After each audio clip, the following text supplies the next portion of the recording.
It's Q4 of 2022, and it's about that time where we talk about the features we want to see in cameras coming in 2023.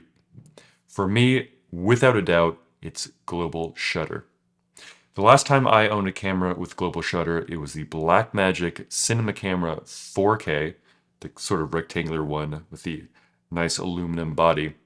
And as a video editor, it was so nice to work for that footage. Not because the woeful dynamic range, but because of the global shutter.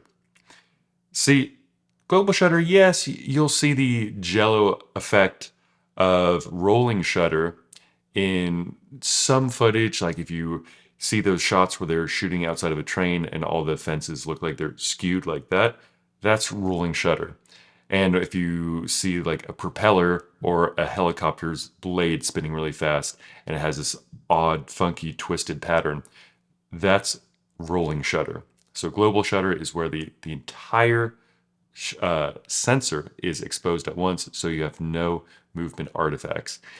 And as a video editor, and let's say you're looking at, oh, I don't know, 8 or 10 hours of footage a day for yourself, your vlog, or your client, all that footage where the camera is moving to get to the shot, being it sports or you're panning to, let's say, wildlife, if there's any significant rolling shutter, you're gonna see this jello sort of wavy pattern.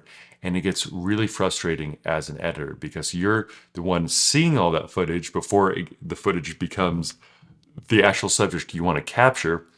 And all of that becomes almost like getting seasick in a way. And that's something that there are cameras like the camera I just spoke of from Blackmagic or the Sony f55 or the newer Red Komodo. They all have a global shutter sensor. So all of that annoyingness while editing doesn't have to be there if the sensor is designed in such a way. But usually the first thing to go with a global shutter is the dynamic range. Back when the 4.6K sensor came out from Blackmagic, they originally were going to have a mode where you had, I believe, a stop less of dynamic range, but you could turn on the global shutter mode or get more dynamic range and have rolling shutter.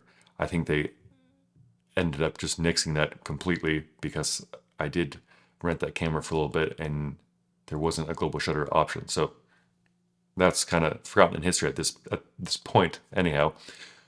But the hard part as a manufacturer with global shutter is, yes, it takes a lot of processing power because that entire frame, let's say the Komodo with 6K, has to be taken all at once. So you need a really, really quick processor.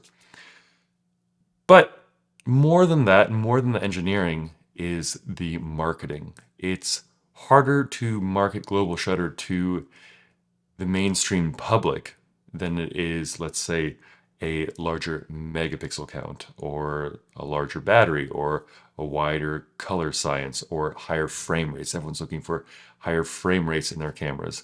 So I sort of don't blame camera manufacturers for not wanting to put global shutter as a top priority, or like Airy and the Alexa series have such a minimal amount of rolling shutter down to a few single digit milliseconds that it's like almost there. So it doesn't even need to be advertised. But even that, it would be nice if you had global shutter for those small amount of times that you're really panning really quickly and to make the video editors happier.